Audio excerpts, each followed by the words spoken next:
로마서 11장 25절에서 36절 함께 하나님 말씀을 읽도록 하겠습니다. 형제들아, 너희가 스스로 지혜 있다 하면서 이 신비를 너희가 모르기를 내가 원하지 아니하노니, 이 신비는 이방인의 충만한 수가 들어오기까지 이스라엘의 덜어는 우둔하게 된 것이라. 그리하여 온 이스라엘이 구원을 받으리라. 기록된 바 구원자가 시온에서 오사 야곱에게서 경건하지 않은 것들을 돌이키시겠고, 내가 그들의 죄를 없이 할 때에 그들에게 이루어 주기를 내 언약이 이것이라 함과 같으니라.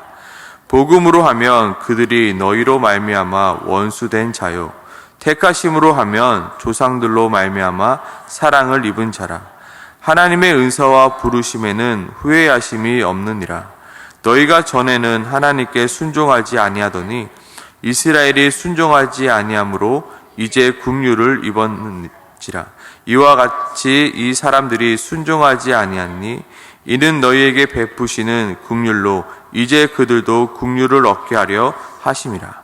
하나님이 모든 사람을 순종하지 아니하는 가운데 가두어 두심은 모든 사람에게 긍휼을 베풀려 하심이로다.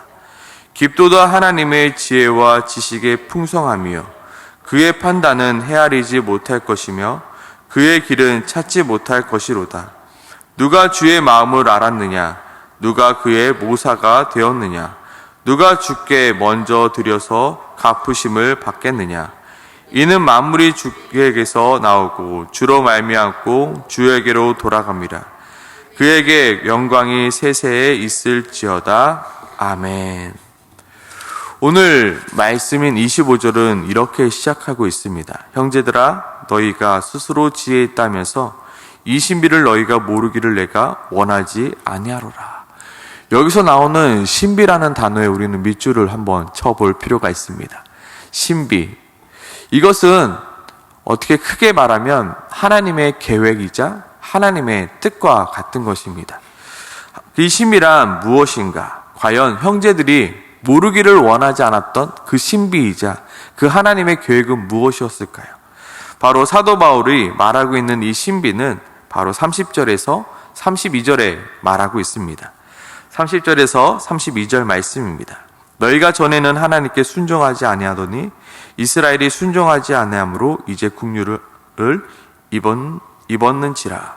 여기서 말하는 너희는 누구입니까? 바로 로마 교회 안에 있던 이방인들로 지금은 복음을 받아들이고 믿음으로 말미암아 하나님의 백성 안으로 들어온 자들입니다. 그들은 오늘 본문 속 설명처럼 하나님께 순종하지 아니했던 자들이었습니다. 우상 숭배하며 하나님도 모르고 죄악 가운데 살아갔던 자들이었죠. 그러나 이제 복음을 듣게 되고 하나님의 백성이 되었는데, 그들이 어떻게 복음을 듣게 되었는가에 가리켜서 오늘 본문은 이렇게 말하고 있습니다. 이스라엘이 순종하지 아니함으로 이제 그들이 긍휼을 입은 자가 되었다. 다시 말해서 이스라엘 백성들이 예수 그리스도의 복음을 받아들이지 아니함으로 그 복음이 이제는 어디로 갔다고요? 이방인에게로 전달되었다 말합니다.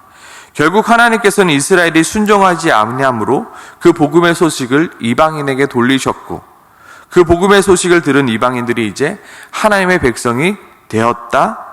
그 역사가 지금 일어나고 있다. 이것이 바로 하나님의 계획이다. 이것이 바로 하나님의 신비다라고 말하고 있는 것입니다. 그런데 25절 속 이 신비, 이 하나님의 계획이 이방인들이 하나님께로 돌아오는 것으로 끝나는 것이 아니라 26절 말씀인 온 이스라엘이 구원을 받게 되는 신비까지 이루어짐을 오늘 성경은 우리에게 보여주고 있습니다. 먼저 그 신비에 대해서 로마서 11장 11절에는 이렇게 설명하고 있습니다.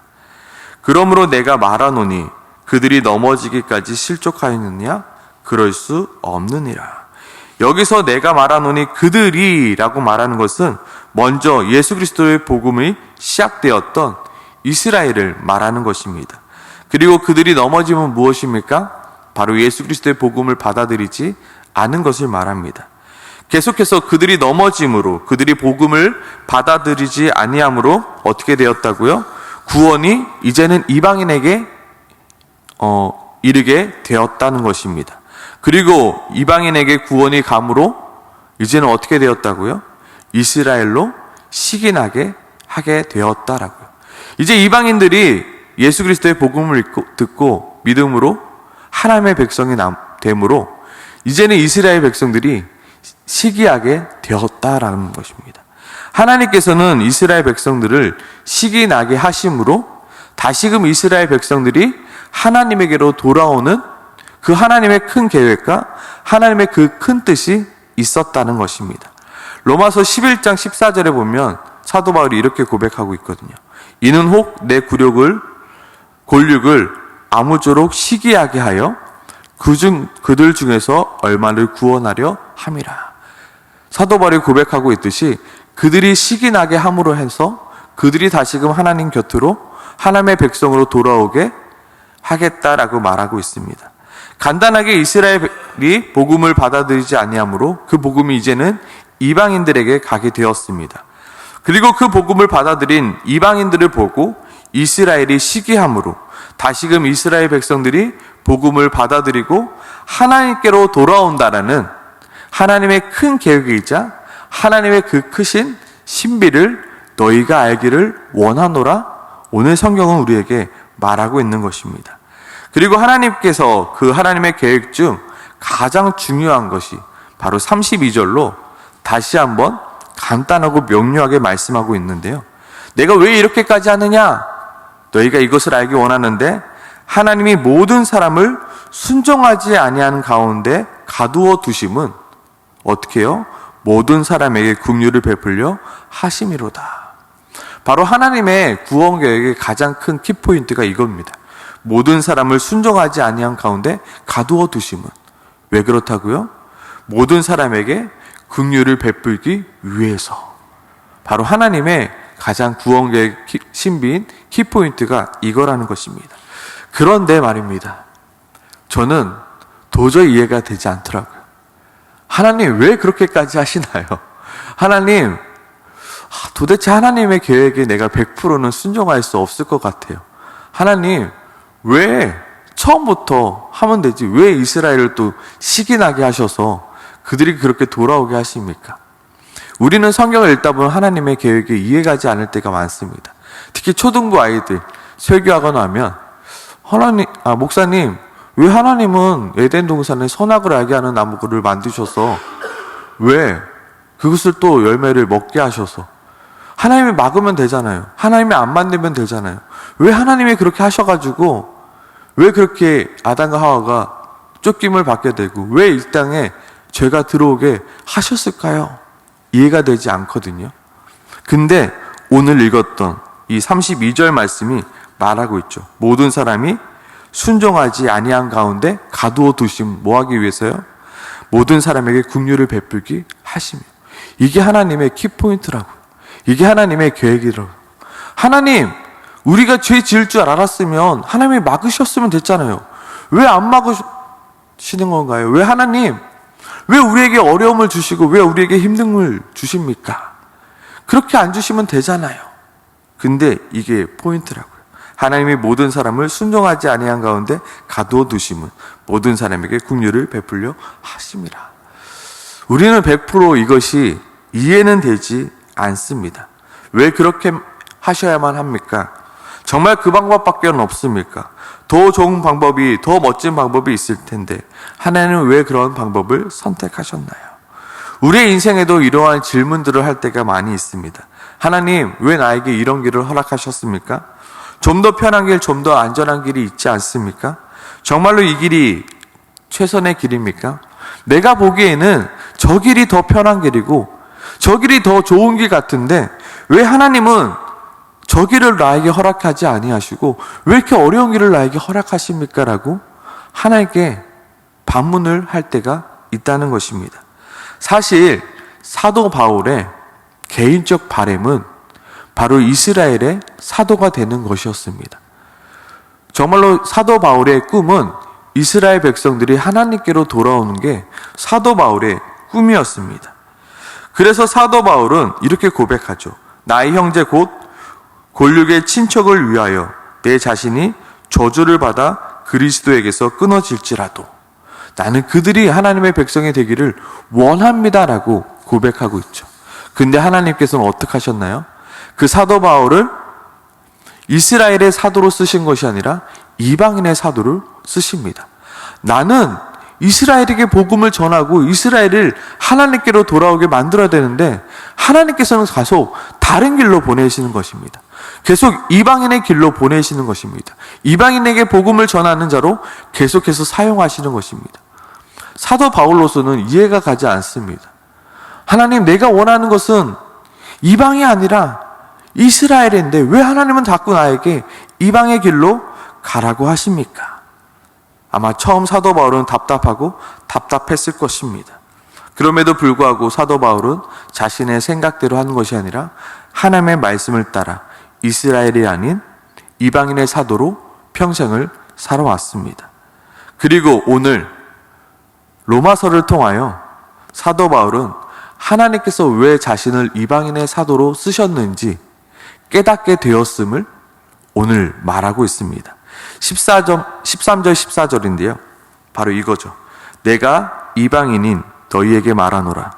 내가 이방인의 사도가 인 만큼 내 직분을 영광스럽게 여기노니 이는 혹 내 고륙을 아무쪼록 시기하게 하여 그들 중에서 얼마를 구원하려 함이라. 이제 사도 바울이 깨닫게 된 거예요. 하나님의 신비를요. 이스라엘의 복음을 받아들이지 않냐므로 이방인에게 복음을 받아들이게 되므로 이스라엘 백성들이 어떻게 하게 된다고요? 시기하게 되므로 하나님께 돌아오게 된다는 신비를. 내가 이방인에게 복음을 전하면 전할수록 어떻게 해요? 이스라엘이 시기하게 되므로 하나님께 돌아오게 된다고요. 내가 정말로 이스라엘 백성들에게 복음을 전하는 것만이 이스라엘이 돌아오게 하는 길인 줄 알았는데 알고 보니까 내가 이방인에게 복음을 전했던 것이 이스라엘이 돌아오게 하는 하나님의 큰 그림이었구나. 바로 이것이 바로 하나님의 신비였구나. 나는 그 길이 아닌 줄 알았는데 알고 보니까 하나님이 이스라엘 백성들이 다시금 돌아오게 하기 위해서 나를 이방인의 사도로 삼으신 것이구나. 이 신비를 오늘 사도 바울이 깨닫게 됐다는 거예요. 나는 그전에 몰랐다는 거예요. 나는 그 길이 정말로 이스라엘 백성들이 돌아오는 길인지 몰랐는데 그 신비를 내가 몰랐는데 내가 이제 그 신비를 깨닫게 되었다라는 거예요. 그래서 이어지는 사도 바울의 고백과 탄식이 아니라 고백과 기쁨이 바로 33절로 이어지는 거예요. 깊도다 하나님의 지혜와 지식의 풍성하며 나는 정말로 몰랐습니다. 나는 정말로 하나님이 이스라엘 백성을 버리신 줄만 알았습니다. 정말로 이제는 하나님이 이스라엘 버리고 이방인들만 선택한 줄 알았습니다. 그래서 하나님은 나를 이스라엘이 아닌 이방인에게 복음을 전하게 하신 줄 알았습니다. 하지만 이제 내가 하나님의 큰 그림을 알게 되었습니다. 하나님, 이스라엘조차도 하나님께 돌아오게 하기 위해서 하나님이 나를 이방인의 사도로 쓰신 것이군요. 깊도다 하나님의 지혜와 지식의 풍성하며 그 판단을 헤아리지 못할 것이며 그의 길은 찾지 못할 것이라. 누가 주의 마음을 알겠느냐? 누가 그의 모사가 되겠느냐? 누가 주께 먼저 드려서 갚으심을 받겠느냐? 이는 만물이 주에게서 나오고 주로 말미암고 주에게로 돌아갑니다. 그에게 영광이 세세에 있을지어다. 아멘 고백하고 있는 것입니다. 정말 이 신비를 깨닫고 사도 바울은 정말로 박수를 치며 정말로 이 노래를 불렀을 것입니다. 하나님, 정말로 나는 몰랐습니다. 내가 이방인의 사도가 된 게 이스라엘을 다시금 회복하게 하시는 하나님의 그 큰 그림의 한 조각임을 내가 몰랐습니다. 근데 하나님, 어쩜 그렇게 하나님 꼼꼼하시고 어쩜 그렇게 하나님의 큰 그림이 있을 수 있었습니까? 나는 몰랐으냐? 이제는 깨달았습니다라고 노래하고 있는 것입니다. 때론 하나님의 계획과 하나님의 인도하심이 우리로서는 이해되지 않을 때가 있습니다. 그래서 너무나도 답답할 때가 있습니다. 하나님 왜 그렇게까지 하시나요? 하나님 도대체 이유를 모르겠습니다. 도대체 하나님, 나에게 왜 그러시는지, 내가 가는 길이 분명히 이 길이 좋아 보이는데 왜 하나님 이 길로 나를 보내시는지 도통 이해가 되지 않습니다. 하지만 우리가 확신할 수 있는 것은 무엇입니까? 그 모든 것 또한 나를 향한 하나님의 계획이며 하나님의 지혜와 하나님의 그 계획은 우리의 지혜보다 더 뛰어나다라는 것입니다. 더 꼼꼼하시고 더 우리의 마음을 더 잘 아시고 모든 것을 아시는 그 하나님이 나에게 가장 좋은 길로 지금 인도하고 계시다라는 것입니다. 지금은 당장 알 수 없습니다. 그래서 지금은 당장 이해할 수 없고 답답할 때가 있습니다. 하나님, 내가 왜 이 길을 가고 있나요? 이해되지 않습니다라고 하는데 우리 다들 알고 있지 않습니까? 뒤돌아보면 이런 하나님의 계획이 있었구나. 진짜 놀라운 계획들이 있지 않습니까? 저도 걸음걸음을 다시금 뒤돌아보면 하나님의 이해되지 않는 핸들링이 참 많았습니다. 하나님 왜 그러시나요? 하나님 뭐 때문에 그러시나요?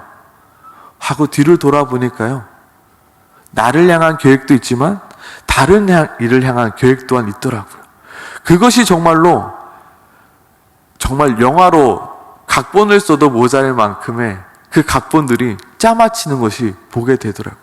하나님, 그게 바로 나를 위한 것이고 그 사람을 위한 것이고 하나님의 큰 그림에 이래서 짜맞춰지는 것이었군요.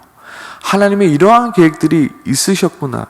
이것을 발견하게 되면 하나님의 지혜는 놀랍습니다. 역시 하나님이십니다라고 하나님을 찬양할 수밖에 없다는 것입니다. 지금 나에게 허락된 모든 것은 우연이 없습니다. 하나하나 하나님의 계획이시며 하나하나 하나님의 핸들링이라는 것입니다. 하나님의 지혜요, 하나님의 모든 그것으로 말미암아 우리를 지금 핸들링해 가시고 있다는 것입니다. 우리는 우리의 삶 속에 허락되어지는 그 모든 것들이 하나님의 지혜와 하나님의 지식의 그 풍성함을 고백하며 살아갈 수밖에 없다는 것입니다. 지금은 알지 못합니다. 지금은 이해가지 않습니다. 그러나 주님 믿습니다. 내가 뒤돌아봤을 때 하나님의 놀라운 계획이었음을, 하나님의 놀라운 섭리였음을 내가 찬양할 그날을 내가 기대합니다라고 우리는 고백할 수 있는 것입니다. 오늘 이 시간 함께 기도할 때 이렇게 기도했으면 좋겠습니다. 나의 고난과 나의 어려움에 대하여 불평과 원망을 하는 것이 아니라 이제는 하나님에 대한 믿음과 신뢰로 말미암아 하나님, 지금은 이해되지 않지만 하나님의 계획이 있음을, 하나님의 그 놀라운 신비 안에 내가 있음을, 우리가 있음을 아버지 고백할 수 있게 도와주시옵소서. 그 신비와 그 계획이 있음을 내가 믿음으로 이 어려움 또한 버텨나갈 수 있게 하시고 이 어려움 또한 인내할 수 있게 하시며 정말로 기쁨으로 그 어려움들 감당해 나갈 수 있도록 주님 도와달라고 우리 시간 함께 같이 기도하며 나가길 소망합니다. 함께 기도하겠습니다.